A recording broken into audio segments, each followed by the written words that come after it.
Welcome to this episode of Shabbat with a Schmear. I'm here in the virtual Barney Greengrass with Shabbat mom, Meredith Berkman. Welcome, Meredith. Thank you, Rabbi Mintz. Always a pleasure, no matter where we are, to talk Torah with you. And this week, we're going to talk about Parshat Eikev. Parshat Eikev is jam-packed with amazing material. But probably the most famous of the material is the second chapter of the Shema that we recite every single day. And in that second chapter, we have the idea of reward and punishment. You know, Meredith, there are some Reformed Jews who don't recite the second chapter of the Shema. They don't like reward and punishment. They don't like reward and punishment, which means that, reward and punishment isn't true because bad things happen to good people and good things happen to bad people. So you can't say that there's really reward and punishment. So they just eliminate this chapter. But you know what, Meredith? It's too easy because the Torah has reward and punishment. So what do you make of a chapter that we say all the time in Shema that focuses on reward and punishment? I'm not really sure why. I mean, look, I'm looking at it through the prism of Shabbat mom, right? I mean, this concept of crime and punishment, in Russian literature, reward and punishment, carrot and stick. It's a pretty basic behavior modification system.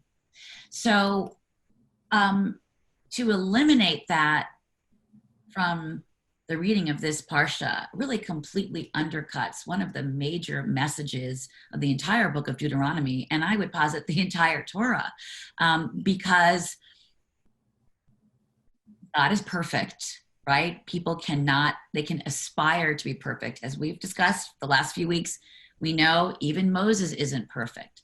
And God, the message of the entire Torah is that we received the Torah at Sinai, and we are meant to live out these words of Torah.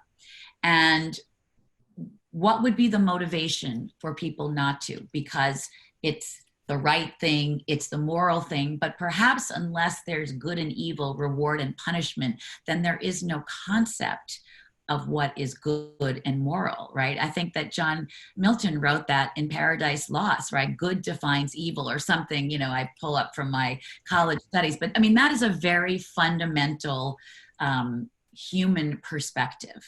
What you're really saying is that, bad things happen to good people and good things happen to bad people. But we need reward and punishment. It's like we deal with our kids. You've got to tell your kids if they do well, then good things will happen to them. And if they do badly, they're going to be punished. Now, sometimes we break those rules. And sometimes we give them the ice cream even when they misbehave. And sometimes we get angry at them even when they do well. But we need a system. Every system needs a system of reward and punishment. And I think that's what those people who skip this paragraph miss, meaning the fact that bad things can happen to good people has to be addressed. And maybe there's no answer to that. But that doesn't mean that we ignore reward and punishment. Can I ask you a question, Rabbi? Because there are mitzvot that we do and we know why we do them, right? And then there are mitzvot that we shouldn't, but isn't there then the mitzvot that we just do because we're told to do them, not because we understand them? And so, of course, how do you explain the Holocaust? How do you explain bad things happen to good people? But we're not meant to understand everything. We're not perfect. We can't understand the way that God can. So that's how I would also respond to those people. But reward and punishment is different than the question of, why do bad things happen to good people? There are some things that we are just as human beings never meant to understand. Good. I think that's actually a good way to conclude our conversation about this parasha, and that is to say, reward and punishment is an extremely important part of the Torah. The fact that we don't understand everything, that's part of the humility that we've been talking about, and that's part of the lesson that Moshe teaches the people in the book of Devarim. So that's a wonderful lesson, and I wish you and I wish everybody a Shabbat Shalom.